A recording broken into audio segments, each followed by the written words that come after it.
السلام عليكم ورحمة الله وبركاته. أهلا بيكم. النهاردة معانا فيديو جديد. عاملين بقى طواجن مكرونة كده بالكبدة زي بتاعة المطاعم، بس عايزة أقول لكم تحفة خطيرة طعمها. ما شاء الله، اللي هيجربها إن شاء الله مش هيبطل يعملها تاني. بس كالعادة يا ريت قبل ما نبدأ الفيديو اللي معملش اشتراك في القناة يعمل وفعل الجرس علشان يوصلكوا كل جديد. دعمونا كده بلايك وشير علشان نعمل وصفات تانية معاكم كتير.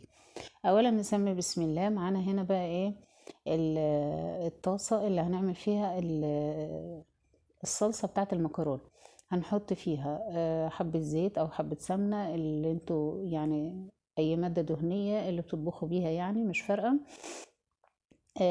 يسخنوا. هحط عليهم بقى ايه معايا حوالي 10 فصوص توم كده، فرمتهم ونزلت بيهم اخدوا لون خفيف كده، وبعدين نزلت بايه حوالي كيلو طماطم مفروم وحطيتهم، وحطيت عليهم ايه معلقة سكر، وهسيبهم بقى يتسبكوا كده على جنب إيه، ونشتغل ايه في الكبدة معانا. طبعا احنا حاطين هنا على النار جنبنا برضو المية تغلي للمكرونة.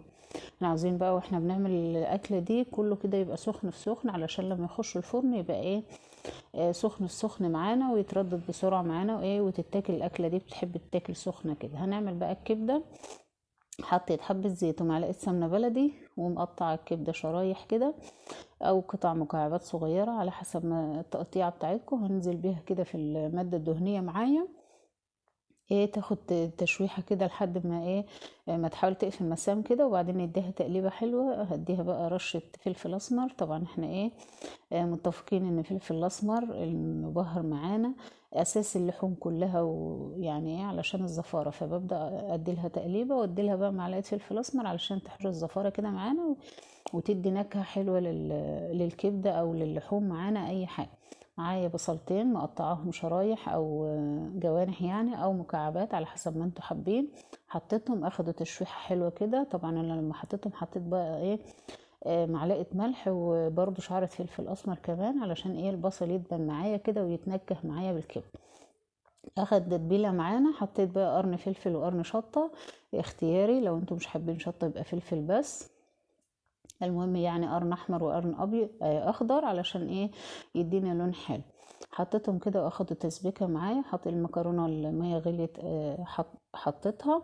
ومعايا هنا الصلصه خلاص اتسبكت، حطيت لها الملح ومعلقه فلفل اسمر ومعلقه كزبره علشان التوم. هديها تشويحه تقليبه كده لحد ما خلاص استوت معايا. المكرونه برضو خلاص استوت. هصفيها.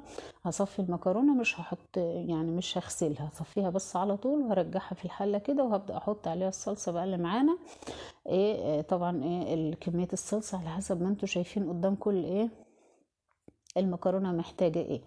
قلبت كده الصلصه في المكرونه زي ما احنا شايفين، وهجيب الطواجن بقى إيه وهبدأ احط فيها الكبدة. انا طبعا الكبدة خلاص كده استوت معايا، انا مش عايزة ايه الكبدة برضو تغيب على النار، يا دوب كل خطوة دقيقة دقيقتين كده. مش عايزين ايه الكبدة تغيب على النار عشان ما تشدش معانا. حطيت بقى الكبدة كده في ارضية الطاجن زي ما احنا شايفين، كله سخن في سخن زي ما اتفقنا، والفرن مولع. احنا مجهزين الفرن شغال على النار مولعينه. وهنبدأ برضو ايه نشتغل في كل حاجة سخن سخن على طول كده. المكرونة بالمناسبة مش عايزينها تتسلق جامد علشان لسه هتدخل الفرن. انا هاخد برضو شوية كبدة كده بصوص كده مع الكبدة اللي معانا، هحطها على المكرونة برضو اديها تقليبة كده علشان ايه تطعم معايا المكرونة وتخليها حلو. بعد ما فردت الكبدة في ارضية الطاجن، هبدأ بقى ايه افرد المكرونة برضو في الطاجن كده. طبعا زي ما انتوا حابين، لو حابين تعملوا طاجن اتنين، طاجن صغيرة، طاجن كبير، براحتكم. انا هنا الكمية اللي انا عملتها فعملت الطاجنين دول، هما طاجنين مش كبار يعني. طبعا المكرونة كده زي ما احنا شايفين، حطيت لها الصلصة بتاعتها، اخدت حقها في صلصتها، وطعمتها بشوية كبدة برضو من اللي معانا بالصوص بتاعها كده، علشان ايه طعم الكبدة وخلاها ايه طعمها حلو معانا بالبهارات كده، وبطعم الكبدة يديلها نفس حلو. الفرن مولع. خلاص هخلص المكرونة وهغطيها بورق فويل وهدخلها الفرن على طول.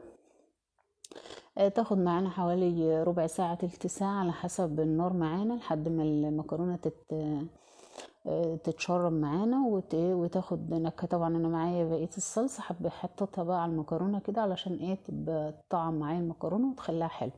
وهغطيها بقى وهدخلها الفرن. وطبعا انا هدخلها الفرن تحت على الرف اللي تحت يعني، وهغطي عليها بالفويل علشان تتردد معايا حلو، وهطلعها بقى من الفرن لما تهدى كده هنشوف معانا المكرونه معانا ازاي. ما شاء الله، عايزه اقول لكم خطيره، طعمها تحفه زي بتاعه المطاعم واحسن كمان.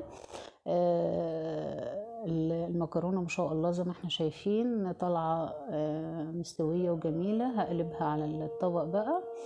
طبعا لو انتوا حابين تقلبوها على حاجه اكبر، ممكن تقلبوا المكرونه في الطاجن، ممكن تاكلوا من الطاجن زي ما هو من غير ما تقلبوه زي ما انا قلبته. يعني براحتكم طبعا، الاكل ده اختياري، وكل واحد على حسب بيحب ياكل ازاي. وجربوا الطريقه وقولوا لي ايه رايكم، ولو عجبكم الفيديو يا ريت ما تنسوناش في لايك وشير ودعوه حلوه. سلام عليكم.